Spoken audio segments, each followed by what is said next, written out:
It's 10 o'clock. And now, from TV-8, where news is #1, Kevin Cooney, Kathy Saltero, Connie McBurney with weather, and Heidi Soliday sports. This is TV-8 News, live at 10. I think we've taken one more step in the direction of doing something rather historic. A plan is in motion tonight that would cause dramatic change in Metro Des Moines. Good evening. Imagine calling ourselves the Community Commonwealth. It's an idea that was given approval tonight. Such a regional Commonwealth government would all but replace what we know as Polk County government and manage everything from buses to the Blank Park Zoo. TV-8's Todd Magel now with the plans of the Greater Des Moines Area Commission. A new regional government won't necessarily change the face of Des Moines, Polk County, or its suburban communities, but it will dramatically affect the way those governments operate. The regional system would replace what we've come to know as the Polk County government, as well as command more power and authority. There is a great deal that has to be done. Toiling for more than a year, a group of independent area leaders called the Greater Des Moines Commission has flushed out and approved a new government called a Community Commonwealth. If approved, it would incorporate a new Metro Mayor, designed to be the powerful political leader of the metro area. A new Commonwealth Council, city manager, and officers would help to run the government. We've reached a preliminary conclusion on a design for government of the Greater Des Moines area that'll produce more economic growth in the years ahead. For example, a new Community Commonwealth might oversee the Des Moines Airport, the Blank Park Zoo, the Metro Waste Water System, even the MTA buses. The idea is to eliminate duplication between Des Moines, Polk County, and its suburbs. The real advantage to the system that's under discussion is that there might be a more fair way to pay for some of the services that are regional in nature now. That's one thing. The second thing is that it might be more convenient for citizens and for taxpayers alike with this new structure. The wheels for a new regional government are now turning, but first citizens must petition a new charter commission to make this new Commonwealth legal, and then residents will have a chance to vote on the controversial new government plan in November of 1992. Todd Magel, TV-8 News. And a massive educational effort for Metro residents who want to learn more about this new government plan should be underway later this summer. Iowa's 3 public university presidents say the next round of state budget cuts would be devastating. Governor Branstad has said he may cut the 1992 state budget 3% across the board. University presidents told the Board of Regents the loss of what would be another $14 million on top of previous cuts could force total elimination of some programs at Iowa State, Iowa, and UNI, plus a cap on enrollments. They say the only way to keep up quality education with spending cuts would be to educate fewer students. Closing arguments will be heard tomorrow in the first-degree murder trial of Alexander Morgan. As Jeff Greenwood reported live from Dubuque on the news at 6, the defense rested its case after just a matter of hours today, and the accused never took the stand. Alexander Morgan was known as Charlie Little when first arrested for the murder of his Des Moines parents back in 1986. Only 3 witnesses were called by defense attorneys on Morgan's behalf today. We'll have the closing arguments from Dubuque on the TV-8 News tomorrow. There's late word tonight that veteran CBS newsman and 60 Minutes correspondent Harry Reasoner is in an intensive care unit at a Connecticut hospital. Doctors say Reasoner had surgery to remove a blood clot in his brain, and he is also suffering from pneumonia. Reasoner entered a Norwalk, Connecticut hospital 8 days ago complaining he didn't feel well. The 68-year-old CBS newsman is an Iowa native, was married in Humboldt, Iowa 3 years ago. Reasoner had just gone into semi-retirement from 60 Minutes earlier this spring. Harry Reasoner in intensive care tonight in a Connecticut hospital. There were no changes in procedures in Louisiana abortion clinics today, one day after legislation to restrict abortions was passed by the Louisiana legislature. The lawmakers overrode a veto of the nation's toughest anti-abortion law yesterday. Louisiana law indicates the measure would not take effect until sometime in the fall. In the meantime, pro-abortion groups are planning a court appeal of the law, predicting it will eventually end up in the hands of the U.S. Supreme Court. The woman who was Jane Roe in the Roe versus Wade case that reformed abortion laws in the U.S. today said women will suffer under the new Louisiana law. Ludicrous. They are sending women back to the back streets. Abortion will continue, whether it is legal or not. Women will die from this. The Louisiana Attorney General's office says it felt it could successfully defend the constitutionality of the law. More courtroom developments concerning the William Kennedy Smith rape case. That tops the national and world headlines tonight. The judge in the case scaled back a gag order which had prevented all trial participants from commenting on the Easter weekend assault at the Kennedy Vacation Compound in Palm Beach, Florida. This new order does not include witnesses except for police officers. However, the judge in the case, Mary Lupo, continued to express her concerns about pretrial publicity. Actress Jean Arthur died today in a California nursing home. The 90-year-old star, who performed with the likes of Cary Grant and Jimmy Stewart, experienced heart failure. Her best-known films included Mr. Smith Goes to Washington and Shane. Billionaire leader of the Colombian Medellin drug cartel reportedly surrendered tonight. Pablo Escobar is described as a ruthless gangster who combined mass production and low pricing to make the Medellin drug cartel one of the most powerful and feared in the entire world. And in Washington today, newly elected Russian President Boris Yeltsin was attracting crowds of politicians on Capitol Hill. Yeltsin lobbied lawmakers for closer ties between the United States and the Russian Republic. Tomorrow, he meets with President Bush. A young victim of the Soviet Union's greatest tragedy is receiving help in central Iowa tonight. The 10-year-old Soviet boy has cancer because of the Chernobyl nuclear accident, and he's come to Des Moines for treatment. TV-8's Sue Mason has the story of Vladimir Simonovich. He arrived at Des Moines International Airport alone and afraid. 10-year-old Vladimir Simonovich has leukemia, but with the help of Des Moines doctors, he's hoping to get better. The Iowa chapter of Healing the Children is sponsoring Simonovich to the state. It's a lot of hard work, but when you see the children go back home and hear from their parents, some of them we hear from their parents, again, others we don't, and to know that, you know, everyone working together has had a little part in changing a child's life, it's reward in itself. Simonovich's leukemia is believed to be the result of the Chernobyl nuclear accident in 1986. The disaster is still being felt. Thousands of Soviets have been diagnosed with cancer and other diseases stemming from the accident. What we do is bring children mainly from third world countries in for donated medical treatment, either because they can't afford the treatment or because it's not available in their home country. Simonovich is an only child. His parents remain in the Soviet Union. He'll be staying with Paulette Bermudez in Marshalltown. His treatment could last a year, possibly two, and without his parents to comfort him, it could be a long and lonely time. Doctors here at Blank Children's Hospital will be evaluating Simonovich tomorrow. Although he doesn't speak English, he told interpreters his hope is to get treatment and go home healthy. Sue Mason, TV-8 News. If you'd like to contribute to Healing the Children, donations may be sent to 620 Elmwood Drive, Marshalltown, Iowa, 50158. And coming up next on the TV-8 News Live at 10, Steve Oswald will tell us about the Iowa homecoming for the general who led the air war in the Persian Gulf. And more flooding troubles for parts of Iowa. We'll have an update when we come back.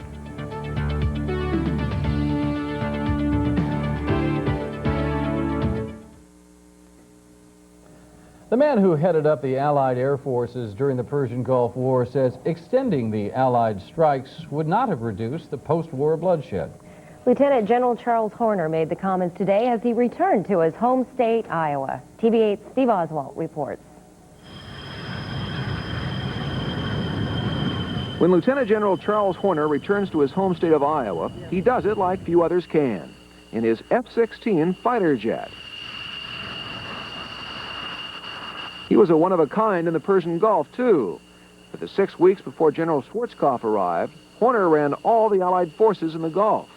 Later, he headed up the entire Allied air campaign in the Persian Gulf.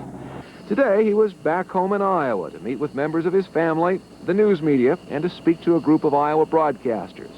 In one of the low points of the Allied attack, a U.S. jet fired on 9 British ground troops, killing them. Lieutenant General Horner has been portrayed in the British press as blaming a British air traffic controller for that mistake. Today, he responded. The British papers picked up the fact I was blaming the British forward air controller. All I said was we could not determine if the coordinates he gave them were the ones where the targets were. The 55-year-old Horner was graduated from Urbandale High School and the University of Iowa. He reflected on how his Iowa upbringing came into play in the Persian Gulf. When you grow up here, you have a sort of a, not a big ego, but you have self-confidence. There's something about the way we live in this state that our people think they can solve most any problem given the time and tools to do so. Although an active fighter pilot, current with the F-16, Horner said he did not fly in Operation Desert Storm. He didn't do so because he didn't want to be captured and paraded down a Baghdad street at bayonet point as a U.S. commander. Steve Oswald, TV-8 News. Well, a member of the Army National Guard who drowned at Camp Dodge has now been identified. 30-year-old James Osland of Sioux City drowned while trying to wade across Beaver Creek yesterday afternoon. Osland was a member of the 2nd Battalion, 133rd Infantry of the Army National Guard. He's believed to be the first guardsman to die at Camp Dodge in at least 20 years. Heavy rains caused a small stream flood advisory in parts of 2 northern Iowa counties tonight. That's Wright and Hancock. Farther east in Clayton County, 3 teams of federal investigators were checking the flood damage from the past weekend. More than a dozen bridges destroyed and entire towns flooded by the Turkey River and its tributaries. The investigators are trying to come up with a dollar estimate on the damage to apply for federal help. A lot of warm, dry weather that helped dry out a lot of that flood damage, flood areas, stuff like that. We're going to get any more of that kind of? There's some up around the northern part of the state. Kasuth County had a watch for a while. We'll take a look at what we have right after.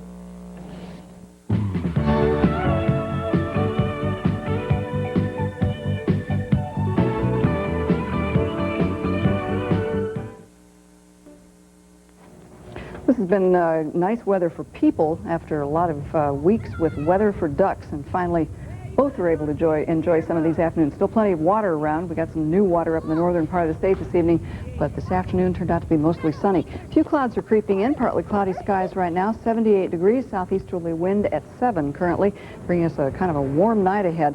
We're already close to 80 at 10 o'clock. 60% humidity, barometer rising at 30.09. This is how things looked in Lakewood this afternoon. This is how things look right now. This is false echo around here. The area to look at is right up here in northern Iowa, and right now it's light rain, but it hasn't been earlier as a cluster of little intense thunderstorm cells moved across the northern part of the state. Esterville reported some 40-mile-an-hour winds. Wright County reported some barns down, telephone poles damaged. They're also reporting nearly 4 inches of rain around Britt, right over in here. And for a while, Kasuth County had a flood watch. That has now expired. So the rain tapering off. They say that flooding conditions look better. Sway City had water standing in the streets. Rain, the kind of thing that we've seen over the past couple of weeks, an intense cell that moves over an area, develops, and then just sits there and rains and rains and rains in the same spot. But it's finally quieted down. Should move on to the north, and that may be the last of the rain for tonight, although they could see a few showers popping up. Late today, most of us in a very warm range of upper 80s. It was 88 here in Des Moines. Normal high is 83, and most of central Iowa had temperatures in the mid to upper 80s by late today. We really began to warm up. 6 o'clock this morning, still a large band of clouds over an area that developed heavy thunderstorms last night. They were doing that again tonight, too, although things quieted down this afternoon. Severe thunderstorm watches were out all the way from the Dakotas and into eastern Colorado. Tornado watch was out for this evening. Here's the front. It is nearly stationary, looped across the northern part of the state, and that means that as it sits there for the next couple of days, thunderstorms are likely to break out close to the front. That would take them into this area right across the northern part of the state, most likely to see more. Quick look at late afternoon temperatures. The cool spot was the northeast. From that point on, all the way to the west coast. Much of the country a bit above normal, west coast also in the 60s. So tonight we see those widely scattered showers could still pop up in the northern part of the state, lows in the 60s, partly cloudy skies, southeasterly wind, and tomorrow we start out mostly sunny, then increasing cloudiness in the northern part of the state, highs upper 80s to lower 90s again. For central Iowa, it's kind of a repeat performance. Fair skies here with a low in the upper 60s, southeasterly winds at 5 to 10 miles an hour. By tomorrow, mostly sunny, a high near 90, southeasterly breeze becoming southerly.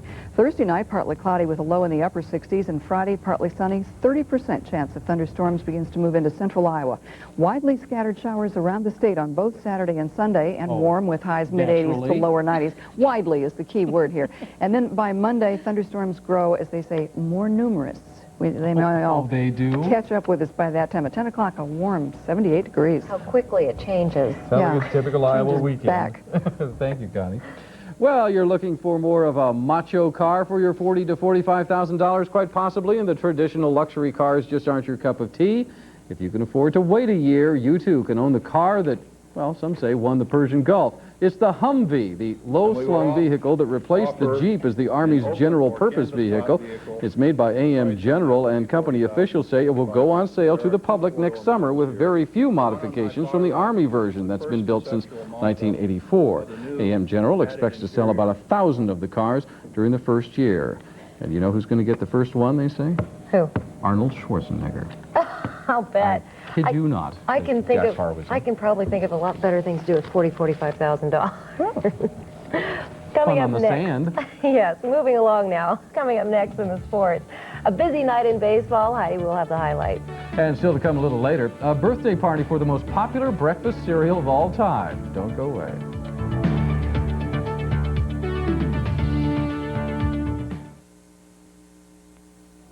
Well, I guess it was a bit of a surprise tonight in the Metro, eh? A surprise in the form of an upset, Kevin. A doubleheader sweep tonight at home for the East baseball squad. A sweep over 5th-ranked Ames. East captured the first game 8-7 and then came back to shut out the Little Cyclones 5-0.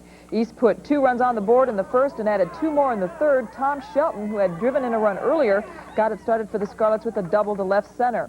Then the next batter, Matt Workman, hit a high chopper over the third baseman's head into left. Pinch runner John Murrayfield scored on the play to make it 4-0 East. Jason Hall, the Scarlets' left-handed starter, went the distance for a 2-hitter. Here he strikes out Chad West as the Scarlets blank Ames 5-0 for the sweep. The Scarlets are now 16-2. Also tonight in Metro Baseball, Dowling won a pair from North. The Minnesota Twins scored 5 runs in the 9th inning today to beat Baltimore 8-4. Chili Davis got the Twins started on the right foot. Jeff Robinson on the mound, and Davis sent him deep to right for a 3-run homer. 3-0 Twins. Davis now with 16 taters, tops in the league.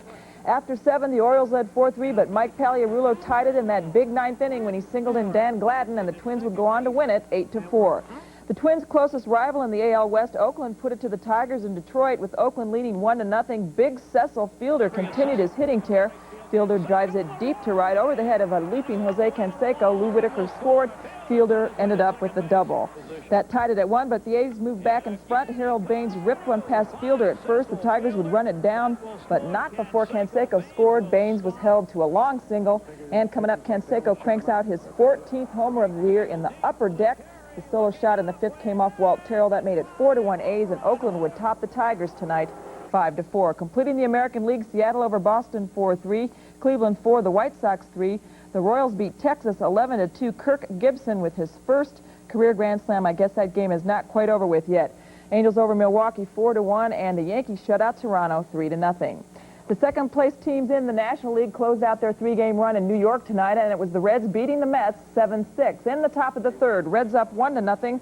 Paul O'Neill took Met starter David Cohn deep to right. It was a 2-run shot for O'Neill for the 3-0 lead. O'Neill with 14 homers this year. The game tied at 3 here. Mets execute the double steal. Barry Larkin cut the throw to second and fired home, but Kevin Elster had slid in safely, and New York was on top 4-3. Cincinnati's Chris Jones knocks one down the right field line here, driving in 2. Hal Morris and Luis Quinones, and the final once again was Cincinnati over the Mets 7-3. Rounding out the National League scoreboard, Montreal beat Houston 3-1. It was Atlanta 9, the Phillies 2.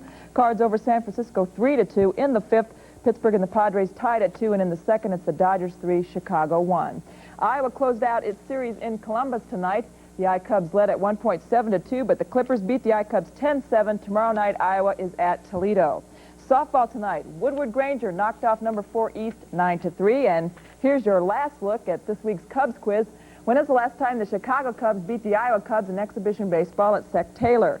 Send your answer by noon on Tuesday to TV-8, Box 8888, Des Moines 50301, the zip code, or bring your entry down to the studios. And remember, you can win that infamous I-Cub hat or polo shirt. Kathy wants one real bad. That's right. Can't enter, though.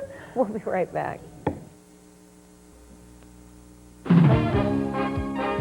Now, from TV-8, your official Iowa lottery station, here again are tonight's 6 winning Lotto America numbers. Big sell-off on Wall Street today. The Dow Jones Industrial's off more than 31 points. Average share down 31 cents, volume 156 million. New York gold was up 30 cents an ounce, silver down 2 cents. The Iowa cattle market 50 to $1 lower, hogs 50 higher. At Central Iowa Elevators, corn prices up 3 to 4, soybeans up 4 to 6. It was a big birthday party today for something just about everybody knows about. It was the birthday bash for the cereal Cheerios. Cheerios is 50 years old today, so makers General Mills threw a party in the Twin Cities. Do you, at this moment, have a box of Cheerios in your cupboard? General Mills estimates about half of all American households have a box tucked away until tomorrow morning. And I spent the day celebrating the forecast. What are you going to do? Fair skies tonight is still pretty good. Lows in the upper 60s. Tomorrow mostly sunny with a high near 90.